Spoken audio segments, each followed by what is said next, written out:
আজকে নেকআপ কিনতে গিয়েছিলাম আমি নিউ মার্কেটে। অনেক দিন পর আকবরিয়ার এত মজার হালিম খেলাম, তাও আবার বাসায় বসে। আকবরিয়ার হালিমের কোয়ালিটি থেকে শুরু করে কোয়ান্টিটি সবকিছুই কিন্তু একদম বেস্ট ছিল। আমের সিজন এখন প্রায় শেষই হয়ে গিয়েছে, তারপরও একদম পাকা আম খেলাম। হ্যালো এভরিওয়ান, আসসালামু আলাইকুম। কেমন আছো তোমরা সবাই? সকালবেলা কলেজে গিয়েছিলাম আর ওই দিনের ওয়েদারটা কিন্তু একদম বেস্ট ছিল। একদমই রোদ ছিল না আর এত সুন্দর বাতাস, মানে কি যে বলবো। আর সকালবেলা যখন আমি রিক্সা করে যাচ্ছিলাম তখন ক্যান্টনমেন্টের বাস যাচ্ছিল এক পাশে দিয়ে ৩-৪টার মতো। বগুড়া জেলা পরিষদের সামনে রাস্তার কাজ চলতেছিল আর এক পাশ দিয়ে অনেকগুলা বাস চলতেছে। এক রাস্তা দিয়ে যখন গাড়ি ঘোড়া যাওয়া আসি করা হয় তখন ভিড় তো হবে, এটাই স্বাভাবিক। তবে এই রাস্তা দিয়ে চলাচল করতে প্রচুর সময় লাগে, কারণ প্রচুর জ্যাম হয়। যাওয়ার সময় আমি জেলা পরিষদের সামনে দিয়ে গিয়েছিলাম আর আসার সময় আমি জলশ্বরী তলার ভিতর দিয়ে এসেছি। সকালবেলা আর দুপুরের পর থেকে মানে বিকাল বেলার মধ্যে এই সময় প্রচুর জ্যাম হয় বাসের। মানে যত স্কুলের বাস আছে সবগুলো একই রাস্তা দিয়ে চলাচল করে, তো এইদিকে অনেক জ্যাম ছিল আর এইদিকে তেমন একটা জ্যামই নেই। দেখো আজকে সকালবেলার ওয়েদারটা একদম বেস্ট ছিল, রাস্তায় বের হয়ে ভীষণ বাতাস। আমি তো কলেজ ক্যাম্পাসে যাওয়ার পরও বাহিরের ওয়েদার উপভোগ করছিলাম। সকালবেলা সাত মাথার ওই দিক ফুটপাত, মানে ভ্যানের উপরে যেগুলা ফুটপাত বসে ওগুলা তেমন একটা বসতে দেয় না, ওই জন্য অনেক ফুটপাতের দোকানি জলশ্বরী তলার এই দিকে এসে বসে। এই তো দেখো ভ্যানের উপর পেয়ারা বিক্রি করতেছে,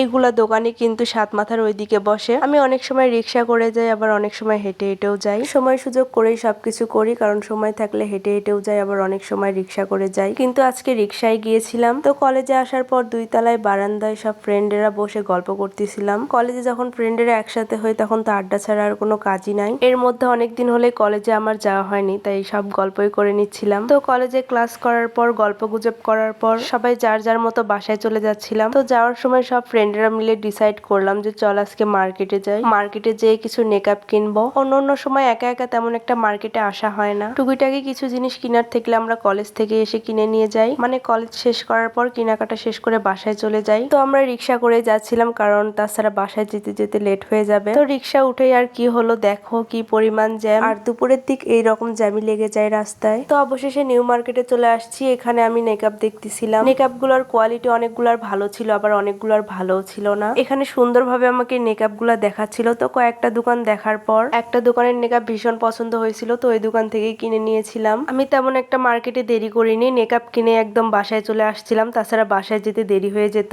অনেকদিন পর রাতের বেলা এরকম একটা স্পেশাল খাবার খাবো এটা তো ভাবতেই পারিনি। পুরাই একটা সারপ্রাইজ ছিল আমার কাছে। রাতের বেলা আকবরিয়ার হালিম এন্ড পরোটা ছিল, দুইটাই পার্সেল করে নিয়ে এসেছিল। আমি ফার্স্ট আকবরিয়ার হালিম খেলাম। অন্য জায়গার হালিম টেস্ট করা হয়েছিল, বাট আকবরিয়ার হালিম টেস্ট করা হয়েছিল না। মাংসের পরিমাণ এবং কোয়ান্টিটি সবকিছু একদম বেস্ট ছিল। আকবরিয়ার হালিম আমার কাছে ভীষণ মজা লেগেছে। এর আগে আমি আকবরিয়ার কলিজার সিঙ্গারা খেয়েছিলাম, বাট হালিম খাওয়া হয়েছিল না। ফাইনালি কিন্তু আমার হালিমও খাওয়া হয়ে গেল। এই কয়েকদিন হলো একদম বেশি খাওয়া হচ্ছে, মনে হয় অসুস্থতার পর শুধু খাওয়াই আসছে। এখানে চামচ দিয়ে আমি সবাইকে দেখাচ্ছিলাম যে হালিমের কোয়ালিটি একদম বেস্ট ছিল। আর আমের সিজন শেষ হওয়ার পরও কিন্তু আমরা আম পেয়েছি, কিন্তু দুঃখের বিষয় আমটা যেমনটা ভেবেছিলাম তেমনটা একদমই না। আমটা অনেক টক ছিল, একদম ফরমালিন দিয়ে পাকানো হয়েছে। আমি তো খেতেই পারিনি একদম। দেখো আমটা দেখতে কত ইয়াম্মি লাগতেছিল, কিন্তু খেতে একদমই বাজে ছিল। এই আমের ওজন ছিল একটাই 1 কেজি। আমটা দেখতে আমার কাছে ভীষণ ভালো লেগেছে, আমি তো ভীষণ খুশি হয়ে গিয়েছিলাম, কিন্তু খাওয়ার পর খুবই আপসেট, খুবই টক ছিল। তো যাই হোক, তোমরা যেন কেউ ভুলবশত এরকম আম কখনোই কিনবা না। যদিও কিনো, আমি সাজেস্ট করবো অবশ্যই দেখে শুনে খেয়ে কিনবা। তো আজকের ভিডিও ছিল এই পর্যন্তই। ভালো থাকবা সবাই, আল্লাহ হাফেজ সবাইকে।